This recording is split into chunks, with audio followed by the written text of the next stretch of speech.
ఏపీని స్కబ్ టైఫస్ వణికిస్తోంది. ఈ వైరస్ తో ఇప్పటికే 5గురు మరణించినట్లు తెలుస్తోంది.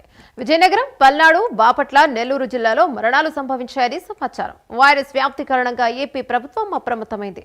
వ్యాధిపై గ్రామాల్లో, పట్టణాల్లో అవగాహన కల్పించాలని అధికారులను సీఎం ఆదేశించారు. జ్వరం, తలనొప్పి ఉంటే వెంటనే ఆసుపత్రికి వెళ్లాలని సూచించారు.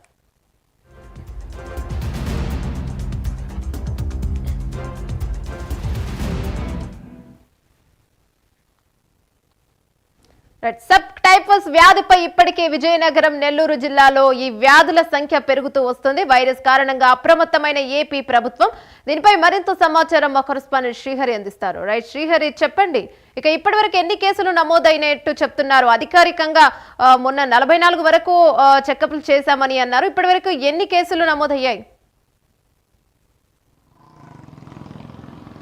రైట్ ఏమైనా ఏదైతే స్క్రబ్ టైఫస్ వ్యాధి ఏదైతే ఉందో దీని ద్వారా ప్రజలైతే పెద్ద ఎత్తున బారిపడుతున్నారని చెప్పని కూడా వస్తున్న పరిస్థితి అయితే ఉంది. అయితే దీంట్లో ప్రధానంగా చూసుకున్నట్లయితే స్క్రబ్ టైఫస్ వ్యాధి ఏదైతే ఉందో దీనికి సంబంధించి ఎవరు అధైర్యపడొద్దు, ఎవరు ఆందోళన చెందొద్దు అంటూ కూడా వైద్య శాఖకు చెందిన అధికారులు అయితే చెప్తున్న పరిస్థితి అయితే కనబడతా ఉంది. రాష్ట్ర వ్యాప్తంగా ఏదైతే ఉందో ఈ స్క్రబ్ టైఫస్ వ్యాధి దీంట్లో ప్రధానంగా చూసుకున్నట్లయితే డాక్సీసైక్లిన్, అజిత్రోమైసిన్ మాత్రలు కూడా అందుబాటులో ఉంచామంటూ ఇప్పుడు వైద్య శాఖ అధికారులు అయితే స్పష్టం చేశారు. అయితే దీంట్లో ప్రధానంగా చూసుకున్నట్లయితే విజయనగరం జిల్లాలో కూడా ఈ వ్యాధికి సంబంధించి ఓ వ్యక్తి మృతి చెందినట్లుగా వైద్య శాఖ అధికారులు అయితే స్పష్టం చేశారు. ఇప్పటికే దీనికి సంబంధించి పలు జిల్లాల్లో కూడా కొంత బాధితులైతే బారిన అయితే పడినట్లుగా కూడా చెప్తున్న పరిస్థితి. అయితే దీనికి సంబంధించి ప్రధానంగా రాష్ట్ర వ్యాప్తంగా కూడా 7 జిల్లా సెంటర్లలో కూడా వీటికి సంబంధించి ఏవైతే జిల్లా ఆసుపత్రులు, అదేవిధంగా క్షేత్రస్థాయిలో ఉన్న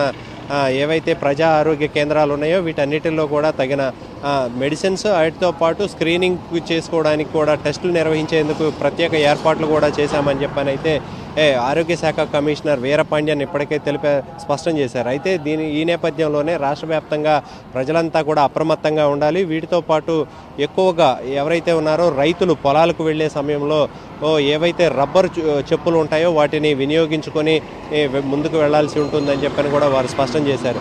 అయితే ఏదైతే రాష్ట్ర వ్యాప్తంగా ఈ స్క్రబ్ టైఫస్ వ్యాధి దేనివల్ల వస్తుందనే దానిపైన కూడా వారు కొంత వివరణ అయితే ఇచ్చారు. దీంట్లో ప్రధానంగా చూసుకున్నట్లయితే ఏదైతే పొలాలకు వెళ్లే సమయంలో ఎలుకల సంచారం ఎక్కువగా ఉంటుందో ఆ ఎలుకల సంచారం ఉన్న ప్రాంతాల్లో అయితే ఎక్కువగా ఈ వ్యాధి వస్తుందంటూ కూడా స్పష్టం చేశారు. అక్కడ కీటకాలు ఏవైతే ఉన్నాయో ఆ కీటకాలు అవి ఎక్కడైతే మనల్ని కుడతాయో కుట్టిన చోట నల్లగా డార్క్ సర్కిల్ అనేది వస్తుంది.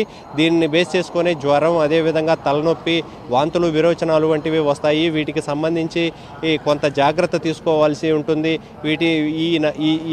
ఈ డార్క్ సర్కిల్స్ ఏవైతే ఉన్నాయో బ్లాక్ మచ్చలు లాంటివి అవి కనిపించిన వెంటనే వెళ్ళి స్క్రీనింగ్ టెస్ట్ చేయించుకోవాలని చెప్పని కూడా ఇప్పటికే వైద్యులు అయితే స్పష్టం చేశారు. క్షేత్రస్థాయిలో ఉన్న ఏఎన్ఎంలతో పాటు ఆశా వర్కర్లని ఇప్పటికే అప్రమత్తం చేశారు. గ్రామాల్లో, అదేవిధంగా పట్టణాల్లో కూడా వారు క్షేత్రస్థాయిలో పర్యటించి ఎక్కడ ఎలాంటి ఇబ్బందులు కలుగుతున్నాయనే దానిపైన అయితే వారు కొంత సమీక్ష చేపడుతున్న పరిస్థితి అయితే కనపడతా ఉంది. అయితే రాష్ట్ర వ్యాప్తంగా ఎక్కువగా ఎక్కడైతే ఈ స్క్రబ్ టైఫస్ జ్వరాలు ఉన్నాయో ఆ జిల్లాల్లో ప్రత్యేకంగా కమిటీలను ఏర్పాటు చేసి డిఎంహెచ్ఓతో పాటు అదేవిధంగా రాష్ట్రానికి సంబంధించిన స్టేట్ కమిటీని కూడా ఏర్పాటు చేశారు.